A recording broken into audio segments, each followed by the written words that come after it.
જે પણ બનાવ બન્યો છે, એક દીકરી આપઘાત કર્યો છે, એમના ક્લાસમેટ અમારી સાથે જોડાયેલા છે. આપણે એમની સાથે થોડી માહિતી લઈશું કે એક રૂમમેટ તરીકે, ક્લાસમેટ તરીકે એમને કેટલી ખબર છે, શું થયું અને શું ઘટનામાં. આ ઘટના 2 જાન્યુઆરીની સ્ટાર્ટ થઈ હતી. જ્યારે એક અમારે ટૂર જવાનું હતું. 5 તારીખે ટૂરનું આયોજન કરેલું હતું.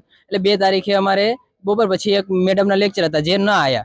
તો બધા ક્લાસે વિચાર્યું કે કામ કરીએ, આપણે 3 અને 4 તારીખની રજા રાખી દઈએ, સરનું પ્રિન્સિપાલ સરની પરમિશન લઈને રજા રાખી દઈએ. તો અમારે સીઆર અને પેલી છોકરી છે જે ઉર્વશીબેન, એ ગયા પ્રિન્સિપાલ સરની કે ભાઈ અમારે સર આ રીતનું છે, તો અમારે રજા જોઈએ છે. સર કે વાંધો નહીં, તમને રજા આપી દે. અને ત્યારે એ બપોર પછી અમારે 2 વાગ્યા પછી લેક્ચર માન મેડમનું હતું, જે મેડમ એ દિવસે કોલેજ નહીં આવેલા. તો મેડમે સરે કીધેલું કે વાંધો નહીં, તો તમે અત્યારે બપોર પછી જતા રહ્યો, મેડમ ના આવ્યા હોય તો પ્રિન્સિપાલ સરે પછી અમારે વિપક્ષી સર એકેડેમિક ઇન્ચાર્જ છે, જેનાથી આખું શેડ્યુલ બનાવે છે, એને બોલાયેલા હશે કોલેજ હોસ્ટેલ, આપણે શું કહેવાય પ્રિન્સિપાલ ઓફિસમાં કાંઈ કીધું હશે. હવે આપણે તો શું ખબર કે શું કીધું એને. તો એ વિપક્ષી સર આવી અમારા ક્લાસમાં અને અમને ધમકાવવા ગયા અને કીધું કોણ હતું ને આન તેન પેલું ને એવું કે કોણ હતું એ, કે મારી કમ્પ્લેન કરવા ગયું, મને કહેવાય પહેલા તમે ડાયરેક્ટ પ્રિન્સિપલ સર ની ગયા. અમે તો એની કમ્પ્લેન કરવા નહીં ગયા હતા, અમારે તો અમારે રજા જોતી તેના માટે ગયા હતા. તો પછી આ વાત થઈ તો પેલી તેમને જોઈ લઈશ વાયવામાં પેલી 2 છોકરીને ઊભી કરી, અંજિતા અને ઉર્વશીને, બંનેને ઊભી કરેલી અને એને કીધું કે તમને હું વાયવામાં જોઈ લઈશ ને ફેલ કરી દઈશ ને આ ને તેને. અને આ તો વાત અત્યારે મતલબ ફેલ કરી દેવાની વાત તો પહેલેથી ચાલે જ છે. આ પ્રોફેસર ધમકી આપે જ છે કોલેજમાં, ગમે ત્યારે કોઈ પણ નાની એવી વાત હોય વાયવામાં હોય કે તો પ્રોફેસર એમ જ કહી દે કે તમને ફેલ કરી દઈશ, આ કરી દે. અને રિયલમાં કરે છે ફેલ. આ યુનિવર્સિટીમાં અમને ફેલ કરે જ છે. એક્ઝામમાં પેપરમાં 5 હોય પણ વાયવામાં બધા ફેલ હોય. આ કરે જ છે અમને ફેલ. પછી આ રીતનું બનાવ બન્યો એટલે છોકરી ઉપર પ્રેશર આવ્યું છે કે ભાઈ મને કેમ ટાર્ગેટ કરી છે, એનો વાંક નહીં તો એવું કીધું.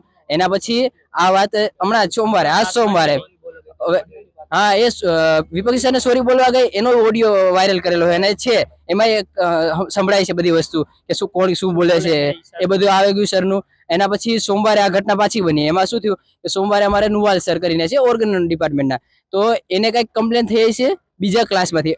અને પણ એવું હતું નહીં કે અમારા ક્લાસમાંથી કોઈ કમ્પ્લેન નહીં ગઈ, નહીં પ્રિન્સિપાલ સરની અમારી કોઈ કમ્પ્લેન નહીં ગઈ. એ નહીં ભણાવતો રેડી, ક્લાસમાં ગાળો બોલે છે, એનાથી અમને કોઈ મતલબ નહીં. એટલે અમે તો શું કરવાનું, કમ્પ્લેન કરવા ના આવે તો ના આવે, અમારે તો શું જરૂર છે, અમે તમારી રીતના વાંચીને કરશું. એવું તો જરૂરી નહીં કે આવશે તો જ અમે ભણશું.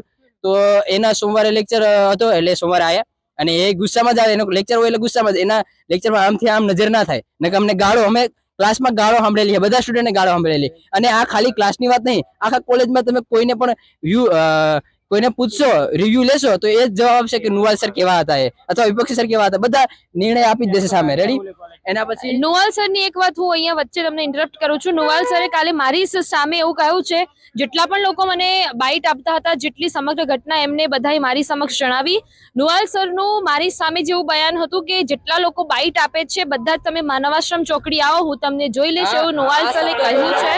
અને એમને કહ્યું છે કે જેટલા લોકો બાઇટ આપે છે આ મેડમને, બધા જ લોકો માનવાશ્રમ ચોકડી આવો, એમને હું જોઈ લઈશ. તાત્કાલિક રસ્ટિકેટ કરાયા છે, પણ રસ્ટિકેટ કરવાથી એનો કોઈ ફાયદો નથી, કારણ કે આવા હરામી જે પ્રોફેસર્સ છે રોજ આવા આવશે. અને આ ગુજરાતમાં ત્રીજો કિસ્સો છે, કચ્છ, સુરત અને હવે મહેસાણા પણ આની સંડોવણીમાં આવ્યું છે કે જે શિક્ષણ જગતને શર્મસાર કરતી વસ્તુ છે. બોલ. એટલે આવા પ્રોફેસરને રસ્ટિકેટ ના કરે, આ લોકોનું લાયસન્સ જ લઈ લેવાનું અને ક્યાંય આખા ગુજરાતને આખા ઇન્ડિયામાં ક્યાંય જોબ ના કરી શકવા જોઈએ, એવું જોવું જોઈએ. આવા પ્રોફેસર લાયક જ નહીં, પ્રોફેસર લાયક.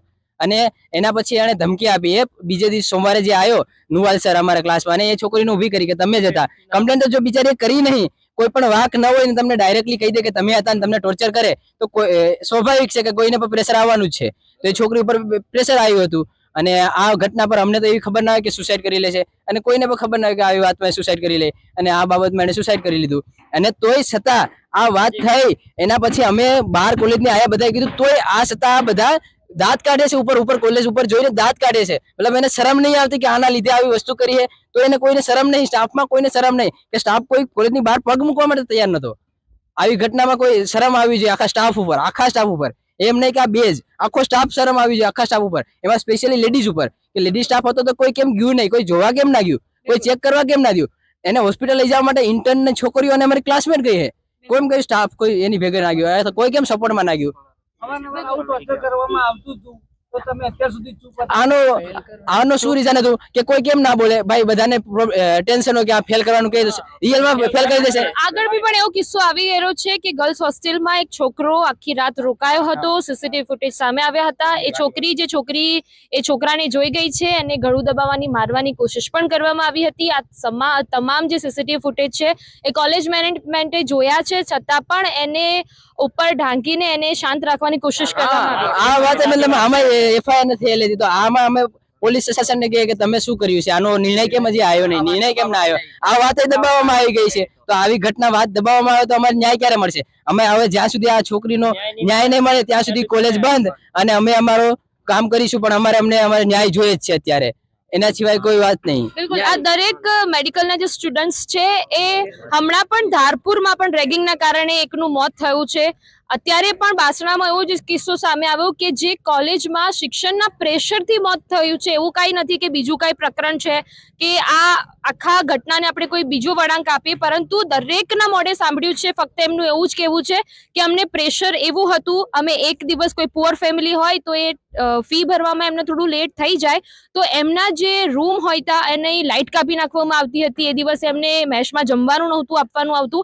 અને કાલે અંજિતા નામની જે છોકરી છે એમને અમારી સાથે વાત કરી તો એને એવું કહ્યું કે આમનું પ્રેશર એટલું બધું હતું કે 2 છોકરીઓએ સાથે સુસાઇડ કરવાનું નક્કી કર્યું, પણ એક બનવા જોગ એ છોકરી કોઈ કારણોસર મેશમાં જમવા માટે ગઈ અને આ જે મૃતક દીકરી છે એ રૂમમાં એકલી હતી. એટલે એકલતાને કારણે એને એવું થયું કે હવે મારે ટૂંકમાં આ પ્રેશરથી બચવા માટે મારી પાસે એક જ ઉપાય છે અને એ છે ભગવાનના ઘરે જવું. એટલે એને એકલી રૂમ બંધ કરીને પછી એને પોતાનું જીવન ટૂંકાવ્યું છે. આમના પછી પણ એ દરેક દીકરીઓએ એને રૂમ ખખડાવવાની કોશિશ કરી, એને રૂમ ના ખોલ્યો 5 થી 6 મિનિટ સુધી. પછી એમના રૂમના ઉપર એક જાળી છે, જાળી ઉપરથી જોયું ત્યારે એની લટકતી હાલતમાં એની લાશ મળી આવી છે. બીજું શું કહેવા માંગશો? તો આ ઘટના ઉપર અમારે એ જ ન્યાય જોઈએ છે, અને આ વિપક્ષી સર અને નુવાલ સર અને જેના હાથ છે આની પાછળ એ બધા જેલમાં જવા જોઈએ, અને એને જે પણ કેદ થતી હોય, જે સજા થતી હોય એ સજા થવી જોઈએ, અને એ પણ જલ્દી, જેમ બને એમ જલ્દી. પોલીસ પ્રશાસનને પણ એ અમે કહેવા માંગીએ કે જેમ બને એમ વહેલું કામ કરવા. અને એક વસ્તુ છે કે દીકરીને હોસ્ટેલની અંદર એવી ઘટના બની છે તો બી કોલેજ પ્રશાસન, હોસ્ટેલ પ્રશાસન દ્વારા મેડિકલ મતલબ હોસ્પિટલ છે કોલેજની અંદર, તો બી ત્યાંથી કોઈ સારવાર આપવામાં આવી નથી. નકર કોઈ બી કોલેજની અંદર તો બધા ડોક્ટરો જ હતા, તો ડોક્ટરો દ્વારા પણ કોઈ તરત સારવાર આપવામાં આવી નથી. નામ છે તો ડોક્ટર કેમ હાજર નતા? પેલા તો હોસ્પિટલમાં જાઓ તમે તો 20 થી ઉપર તો ડોક્ટરના નામ લખેલા ત્યાં, તો કેમ કોઈ ડોક્ટર કેમ ના ગયા ને હોસ્પિટલ કેમ લઈ જવી પડી? એ પેલા તો વિચારવાનું આવે છે. તો હોસ્પિટલ છતાં બીજી હોસ્પિટલ કેમ લઈ ગયા છે? અને કાલે પીએમ પછી પણ પોસ્ટમોર્ટમ રિપોર્ટ આવ્યો, એના પછી પણ જાણવા મળ્યું કે છોકરીના પાછળ એટલે કે પીઠના ભાગે એને મારવામાં આવ્યો હોય એવું પણ પીએમ રિપોર્ટમાં સામે આવ્યું છે. હવે આની પાછળ કેટલી સત્યતા છે એ તો આ પોલીસ તપાસ થશે એના પછી જ ખબર પડશે. પરંતુ એ પહેલા હવે આ તબીબો છે, જેમ કે આ મેડિકલ કોલેજ છે, પરંતુ મેડિકલ કોલેજમાં બધા લોકો કહી રહ્યા છે કે 20 જેટલી નંબર પ્લેટ અને બધાના આગળ ડોક્ટર લખેલું છે અને બધા પીએચડી ડોક્ટર છે, તો પછી સારવાર કેમ નહીં? 5 રૂપિયાની બોટલ ખોલો તો બી શ્વાસ લેવા માટેની જે ડોક્ટર્સ છે એને એટલી સૂઝ સમજ હોવી જોઈએ કે 5 રૂપિયાની બોટલ તોડીને પણ જો દીકરીને બચાવી હોય તો દીકરી બચી શકતી હતી. કારણ કે જેવી એની લાશ ઉતરી, દીકરી 5 મિનિટ સુધી તો શ્વાસ લીધા છે, પરંતુ હાજર જેટલા પણ મેડિકલના સ્ટુડન્ટ હતા એ ગભરાઈ ગયા. એમને પ્રિન્સિપાલને કહ્યું, પ્રિન્સિપલ ત્યાં ખાલી ઠાઠા ઠીઠિયા કર્યા છે, અમારી સામે પણ એમને હસતા હસતા જ જવાબ આપ્યો છે. સવાલ મારો પ્રશાસનને ખાલી એટલો જ છે કે એ જગ્યાએ જો તમારી દીકરી હોતી તો તમે શું આ જ રીતે હસતા? શું તમે આ તમારી 4 વ્હીલર લઈને શું તમે આ ના જતા? હું એક પત્રકાર નહીં પરંતુ એક પક્ષકાર અને દીકરી તરીકે વાત કરી રહી છું, અને હું દીકરી છું એટલે સમજણ આવે છે કે એમના પરિવારજનો પર અત્યારે શું વીતી રહી છે. મારું કામ તંત્રને ઉજાગર કરવું છે, પોલીસ પ્રશાસનને કહેવું છે કે ત્વરિતપણે આના પગલાં લેવામાં આવે.